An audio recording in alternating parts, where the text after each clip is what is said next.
సంవత్సరాల తరబడి ఎన్ని మందులు వాడినా మీ మోకాల నొప్పులు తగ్గట్లేదా? ప్రాణ పెయిన్ క్లినిక్ లో అత్యాధునిక చికిత్స. వెల్కమ్ టు సుమంటి నేను మీ సుమంటి వినాగ్. కోల్కతా ఇన్సిడెంట్కి సంబంధించినటువంటి వాటిల్లో సందీప్ ఘోష్కి డెత్ పెనాల్టీ వేసే అవకాశం ఉంది అని చెప్పేసి కొన్ని న్యూస్ అయితే వస్తూ ఉన్నాయి. బట్ అతనికి జరగాల్సిందే. అండ్ ఇంకొకటి ఏంటంటే, ఇంత క్రిమినల్గా వాళ్ళు ఆలోచించి ఈ విధంగా చేస్తారా అనుకున్నటువంటి ఆలోచనని ఈవెన్ సిబిఐ వాళ్ళు కూడా వ్యక్తపరిచినట్లు తెలుస్తూ ఉంది. అంటే ఒక్కొక్క మనిషి ఎంత క్రూరంగా ఆలోచించి సాక్ష్యాలు లేకుండా, సాక్ష్యాలు కనిపించకుండా అభిజిత్ మండల్తో కలిసి ఈ విధంగా చేస్తారా అనేటువంటి విషయాన్ని వ్యక్తపరుస్తూ ఉంటే నిజంగా చాలామందికి ఇంత జరిగిందా, ఒక కేసులో ఇన్ని రకాలైనటువంటి కోణాలు ఉన్నాయనేటువంటి విషయం మనకి తెలియక మానదు, ఆశ్చర్యకరానికి గురి చేయక మానదనమాట. సో ఈ రోజు వరకు కనుక మనం చూసేటువంటి అప్డేట్స్ కనుక చూస్తే నిజంగా దేశం మొత్తం చూస్తున్నటువంటి ఈ కేసులో ఈ రోజు వరకు కూడా సత్వర న్యాయం కోసం మాతో పాటు ఉన్నటువంటి ప్రతి ఆడియన్కి స్పెషల్ థ్యాంక్స్. అయితే ఈ రోజు వరకు ఉన్నటువంటి అప్డేట్స్ ప్రకారం ఏం జరిగింది ఏంటి అనేది మనతో పాటు హైకోర్టు అడ్వకేట్ రవీంద్రనాథ్ గారు ఉన్నారు. వారి మాటలను తెలుసుకుందాం. Hello sir. హాయ్ అండి నాగరాజ్ గారు. సిబిఐలో జరిగినటువంటి విచారణ కనుక మనం చూస్తే అండి, ఒక్కొక్క విషయం మీరు నేను స్టడీ చేసేటప్పుడు అరే ఇన్ని జరిగే ఏంటి అంటే, ఒక కేసులో ఇన్ని కోణాలా అని చెప్పేసి మనకి సినిమాని తలపించినటువంటి, అంటే దానికి మించి కూడా ఉంది అని చెప్పడంలో ఏమాత్రం సందేహం లేదు. ఇప్పటి వరకు ఉన్నటువంటి అప్డేట్స్ ప్రకారం కనుక మనం చూస్తే ఏమున్నాయని నాగరాజ్ గారు, ఆర్జేకర్ హాస్పిటల్ సంబంధించినటువంటి రేప్ అండ్ మర్డర్ కేసు సంబంధించినటువంటి కొన్ని విషయాలు వెలుగులోకి వచ్చాయి. అందులో భాగంగా ఈరోజు జరిగిన కొన్ని సంఘటనలు మనం చెప్పుకొని అసలు విషయాలకు వెళ్దాం. నాగరాజ్ గారు, ముందుగా రేపు సెప్టెంబర్ 29 అంటే 29 సండే నాడు మరలా నిరసనకారులు ఒక పెద్ద ర్యాలీని తీయడానికి సన్నద్ధమవుతున్నారు. అంటే ఈ ర్యాలీ డిఫరెంట్ కాన్సెప్ట్ దిగుతున్నారు. బెంగాల్ వ్యాప్తంగా ఉన్నటువంటి యూత్లో ఉన్నటువంటి నిరసన దీక్ష, మనకు కావాల్సింది మనం ప్రభుత్వం ద్వారా కానీ కోర్టుల ద్వారా కానీ వాటిని మనం తీసుకోవాలి అన్నటువంటి బాధ్యతని యావత్ దేశ ప్రజానికానికి కూడా వీళ్ళు తెలుపుతున్న విధానం రియల్లీ హ్యాట్స్ ఆఫ్ నాగరాజ్ గారు. ఎందుకంటే రేపు సండే సాయంత్రం 6 గంటలకి ఎస్ప్లాండ్ అన్నటువంటి ఆ ప్రాంతం దగ్గర కొన్ని వేలాది మంది గుమికూడడానికి సిద్ధపడుతున్నారు. దీంట్లో ఎందుకు సిద్ధపడుతున్నారు అంటే, నెక్స్ట్ డే 1వ తారీఖు నాడు, అక్టోబర్ 1వ తారీఖు నాడు ఏదైతే సుప్రీంకోర్టు యొక్క ట్రయల్ స్టార్ట్ అవుతుందో, సుప్రీంకోర్టుకి మేము గుర్తు చేయాలి, ప్రజల్లో ఉన్నటువంటి మా ఫీల్ అనేది జ్యుడిషియరీకి తెలియాలి.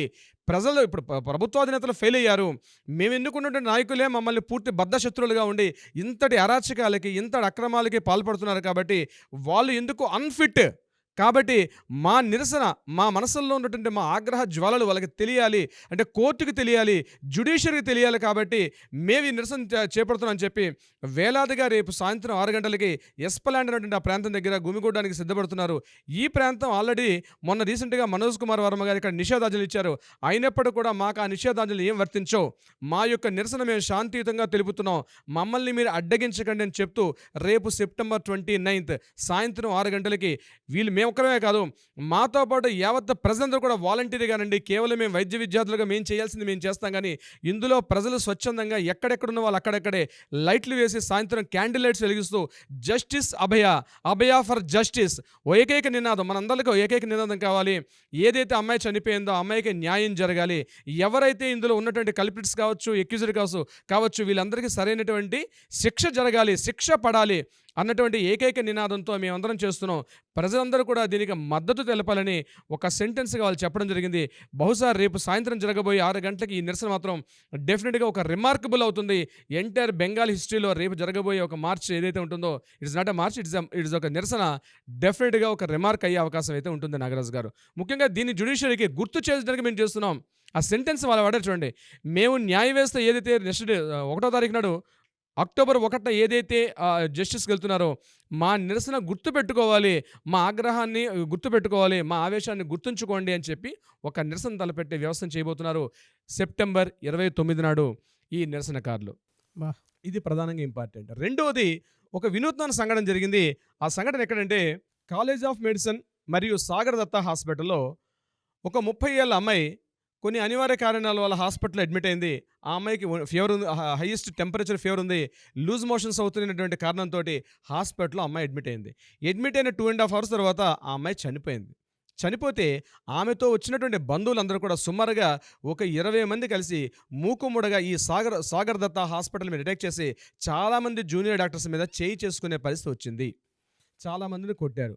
ఇది చిన్న విషయం కాదు. దీన్ని చాలా సీరియస్గా తీసుకున్నటువంటి జూనియర్ డాక్టర్స్ యొక్క బృందం ఇది మేము ఆల్రెడీ చెప్తున్నాము. ప్రతి హాస్పిటల్లో గవర్నమెంట్ ఆధ్వర్యంలో నడుస్తున్నటువంటి ప్రతి హాస్పిటల్లో మాకు సెక్యూరిటీ లేదు, మమ్మల్ని సెక్యూరిటీ ప్రొటెక్ట్ చేయకపోతే మేము మా విధుల్ని సరిగ్గా నిర్వర్తించుకోలేమని చెప్పి ఎప్పటికప్పుడు ప్రభుత్వాన్ని హెచ్చరిస్తున్నప్పుడు కూడా వాళ్ళు దీన్ని సరైన విధానంలో సరైన పందాలు నడిపించలేక ఏదో జస్ట్ ఒక తూతూ మంత్రంగా ఒక కమిటీ వేసి విడిచిపెడుతున్నారు తప్పించి దీన్ని ఎక్కడ వాళ్ళు క్లియర్గా చేసుకోవట్లేదు అని వాళ్ళు ఎప్పుడే చెప్పడం జరిగింది.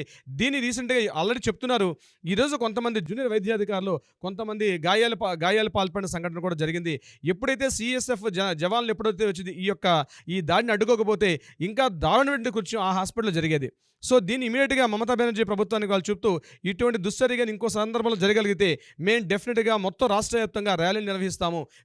మీ పార్టీ మీద మీరు ఒక స్టేట్ హెల్త్ మినిస్టర్గా మీరు ఉంటూ కూడా మీరు పూర్తిగా ఫెయిల్ అయ్యారు కాబట్టి మీరు దీన్ని ఇప్పుడు ఫుల్ స్టాప్ పెట్టాల్సిన బాధ్యత ఉందని నిరసనకారులు గట్టి వాయిస్తో హోరెత్తి చెప్పడం జరిగింది. నాగరాజ్ గారు, అభిజిత్ మండల్ సందీప్ ఘోష్తో పాటు అరెస్ట్ అయిన అభిజిత్ మండల్ కూడా హెల్త్ ఆరోగ్యం బాగాలని చెప్పి నిన్న హుటాహుటిని ఆయనకి హాస్పిటల్ అడ్మిట్ చేయడం జరిగింది.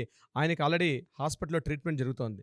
ఈ విషయంలో ఉంటే మరొక ముఖ్యమైనటువంటి విషయం, సందీప్ ఘోష్కి పూర్తిగా డెత్ పెనాల్టీ, ఉరిశిక్ష ఖరారు అన్నటువంటి పవనాలు ఆల్రెడీ వీస్తున్నాయి. ఆల్మోస్ట్ కన్ఫర్మ్ అయింది.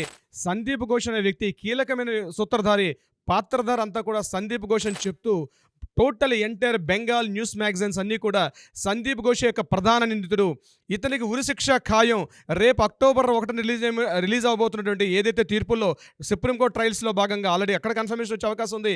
ఎట్ ద సేమ్ టైం ఏదైతే స్టేట్ హైకోర్టులో సందీప్ ఘోష్ షెల్డా కోర్టులో ఏదైతే న్యాయ విచారణ జరుగుతుందో దీనికి సంబంధించి సీల్డ్ కవర్లోని ఇన్ఫర్మేషన్ కూడా సందీప్ ఘోషే పూర్తిగా బాధ్యుడు అనే విషయం మీద ఉరిశిక్ష ఖరారు, no doubt it all, death penalty is the confirmed అన్న విషయం టోటల్ ఎంటైర్ బెంగాల్ వ్యాప్తంగా న్యూస్ మ్యాగజైన్స్ అన్నీ కూడా కన్ఫర్మేషన్ చేశాయి. ఆల్రెడీ మనకు కావాల్సిన జ్యుడిషియరీ ఇవ్వాల్సిన జడ్జిమెంట్ కన్నాను బిఫోర్ ఆ జడ్జిమెంట్ వచ్చినట్టుగా రేపు చాలామంది ఈ నిరసనలో భాగంగా చాలామంది కొవ్వొత్తులు క్యాండిల్ వెలిగించి పూర్తిగా ఒక దుర్మార్గుడు చనిపోతాడు, ఒక మహిషాసుర మర్దిని, దుర్గా నవరాత్రుల్లో భాగంగా మహిషాసుర మర్దిని సంహారం ఏదైతే జరిగిందో అలాంటి రాక్షసుడిని ఈ దుర్గామాత అవతారమైనటువంటి అభయ పూర్తిగా సంహరించింది అన్నటువంటి ఒక పానిక్ సిచ్యువేషన్లోకి ఎంటైర్ వెస్ట్ బెంగాల్ వ్యాప్తంగా ముందే సంబరాలు జరుపుకునే పరిస్థితి వచ్చింది. దీనిలో భాగంగా మాకు దుర్గా నవరాత్రులు కూడా అవసరం లేదు, ఇప్పుడు జరుగుతున్న సంఘటన మాకు దుర్గా మంచ్ అంటారు దీన్ని. ఆ దుర్గా మంచ్ అనేది మేము ఈరోజు సెలబ్రేట్ చేసుకోబోతున్నాం. నవరాత్రుల్లో ఒక మహిషాసురుడు సంహారం జరిగింది, మాకు రిలీఫ్ జరిగిందని వేలాదిగా టోటల్గా ప్రజలు అందరూ కలిసి దీని ఒక ఉత్సవాన్ని జరుపుకునే సందర్భంలో ఇమ్మీడియట్గా అక్టోబర్ 1 వచ్చే తీర్పు కన్నా ముందే ఈ సన్నాహాలు జరుపుకుంటున్నారు. సో ఇదంతా చూస్తుంటే మనకు తెలిసిన విషయం ఏంటంటే సందీప్ ఘోష్కి ఉరిశిక్ష ఖరారు అన్నది బహుశా 100కి 99.999 కన్ఫర్మేషన్ వచ్చింది. అసలు ప్రతి ఒక్కరూ సార్ అంటే లోపల మనోభావాలతోటి ఎదురు చూస్తున్నటువంటి తీర్పు కోసం ఎవరైతే ఉన్నారో వాళ్ళు ఇతనికి ఉరిశిక్ష పడాలి అని చెప్పేసి కోరుకున్నటువంటి ప్రతి ఒక్కరికి ఇది మంచి ఊరట కలిగించేటువంటి అంశం. అట్ ద సేమ్ టైం న్యాయం జరుగుతోంది అండ్ ప్రతి ఒక్కరు కూడా న్యాయ వ్యవస్థలను ఎవరైతే నమ్ముకుని ముందుకు వెళ్తూ ఉన్నారో హోప్ క్రియేట్ చేసుకొని జీవితాన్ని కొనసాగిస్తూ ఉన్నారో వాళ్ళందరికీ కూడా ఈ రోజు జరిగేటువంటిది అంటే మీరు ఏదైతే చెప్పారో ప్రతి ఒక్కరికి కూడా ఒక హోప్ని డెఫినెట్గా కలగజేస్తుందండి. ఎందుకు అనంటే న్యాయం ఇంకా బతికే ఉంది అని చెప్పేసి చెప్పడంలో ఏమాత్రం సందేహం లేదు. మేరా భారత్ మహాన్ అని చెప్పేసి చెప్తూ ఉంటారు కదా. ఇది గనక ఇది జరిగిన తర్వాత సార్ ప్రతి ఒక్కరు కింద కామెంట్ బాక్స్లో అయినా సరే అండి రేపటి రోజున చరిత్రకు నాంది మన భారతదేశంలో ఇలాంటివి జరిగితే డెఫినెట్గా అంటే ప్రపంచ దేశాల గురించి కొన్ని దేశాల గురించి మనం మాట్లాడుకుంటూ ఉంటాం. అలాంటిది ఈరోజు ఇన్సిడెంట్లో కనుక అది కనుక డెఫినెట్గా 100% అది జరిగేలానే అది ఉంది కాబట్టి ఫ్యూచర్లో మన దేశం గురించి కూడా ప్రతి ఒక్కరూ మాట్లాడుకుంటూ ఉంటారండి. అన్యాయం జరిగితే ఇండియా కూడా ఎవరిని వదిలిపెట్టదని చెప్పేసి చెప్పడంలో మాత్రం సందేహం లేదు. వాళ్ళ పండగ వాతావరణం అక్కడ నెలకొనేలాగా రేపటి రోజు భారీగా ర్యాలీ తీసేటువంటి అవకాశం కూడా ఉంది. అండ్ ప్రతి ఒక్కరూ కూడా ముందే దసరాను జరుపుకునే అవకాశం ఉంది అనేటువంటి విషయం చెప్పడంలో ఎటువంటి న్యూస్లు ఆనందదాయకం శుభదాయకం చెప్పడంలో ఏమాత్రం సందేహం లేదు. Really hats off to you అండి. అంటే మీరు స్టడీ చేసినటువంటి ప్రతి విషయం కూలంకషంగా మన తెలుగు రాష్ట్రాల్లో ఉండేటువంటి మన తెలుగు ఆడియన్స్కి ఈ విషయాన్ని అందజేయటం అనేది నిజంగా ఇందులో నేను ఉంటాం అనేది నేను చాలా ప్రౌడ్గా ఫీల్ అవుతున్నాను మన ఆడియన్స్తో పాటు. సందీప్ ఘోష్ ఈ సిచ్యువేషన్కి దారితీసే పరిస్థితులు బహుశా ఈ లెంగ్తీ వీడియో అవుతుంది కాబట్టి నెక్స్ట్ వీడియోలో ఎక్స్క్లూజివ్గా సందీప్ ఘోష్ ఆయన ప్రయాణం ఎక్కడ మొదలైంది, ఏ దిశగా మలుపులు తిరిగింది, ముందుగా అనుకున్నటువంటి సంజయ్ రాయ్ ప్రధాన నిందితుడు అనుకున్నారు కానీ కంటిన్యూస్గా డే బై డే చూస్తుంటే నాగరాజు గారు సంజయ్ రాయ్ నాడు స్క్రీన్ నుంచి పక్కకి వెళ్ళిపోయాడు. పూర్తిగా సందీప్ ఘోష్ పైకి వచ్చాడు. సందీప్ ఘోష్ మీద కూడా ఫస్ట్ ఇట్స్ వెరీ ఇంట్రెస్టింగ్ అంటే సందీప్ ఘోష్ మీద దీనికి సంబంధించిన ఎఫ్ఐఆర్ నమోదు కాలేదు. టోటల్ స్టార్ట్ అయింది ఏంటి, ఆర్థిక అవకతవకలు, ఫినాన్షియల్ ఇర్రెగ్యులారిటీస్, దాని తర్వాత అక్రమార్జన కేసులు, ఎన్ఫోర్స్మెంట్ డైరెక్టరేట్ యొక్క దాడులు ఇవి జరిగాయి. అక్కడ నుంచి కూపీ లాగితే ఒకే ఒక లెటర్ అండి, ఒక సింగిల్ లెటర్. ఏం జరిగింది, ఒక లెటర్ ఏంటి అంటే ఒక్కసారి మనం రీక్యాప్కి వెళ్తే అర్థమవుతుంది.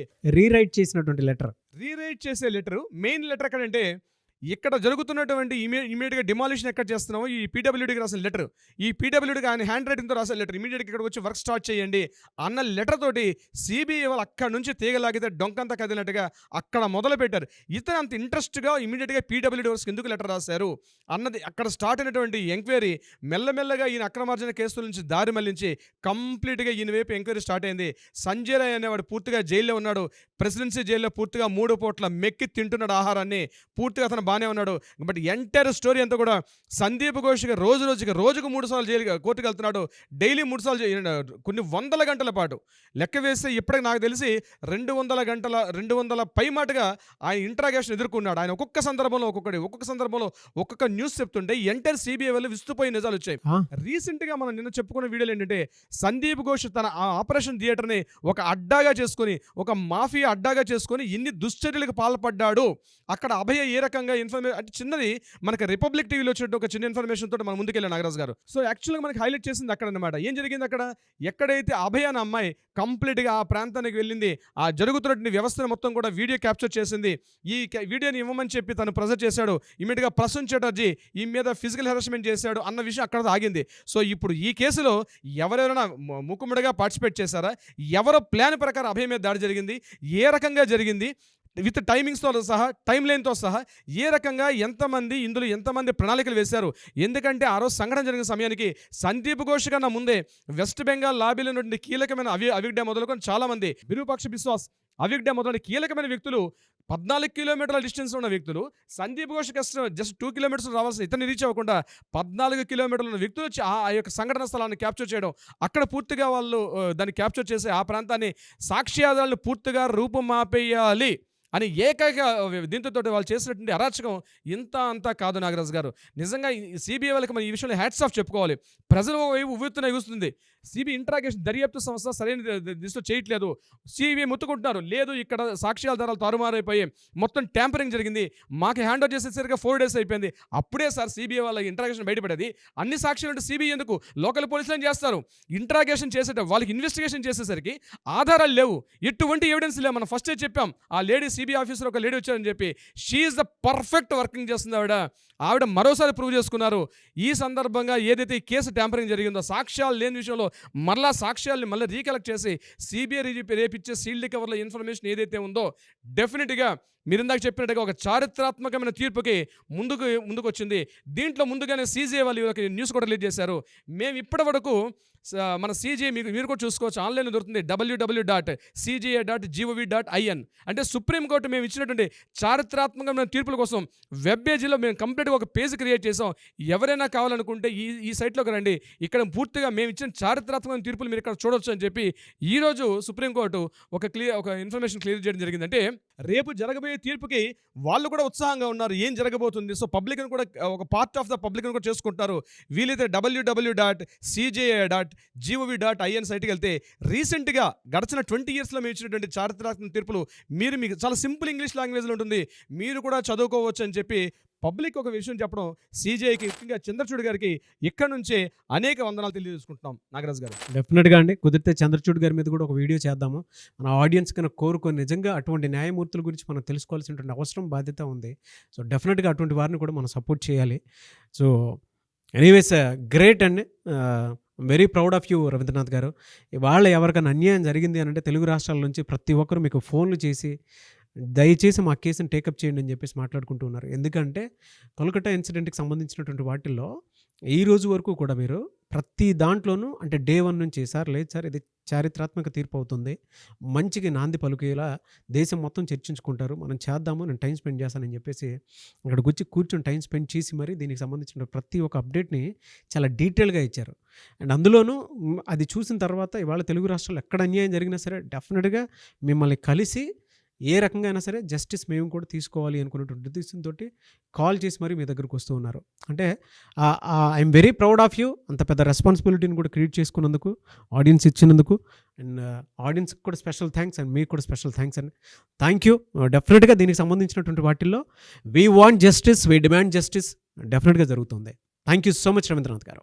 Thank you so much Nagaraju గారు.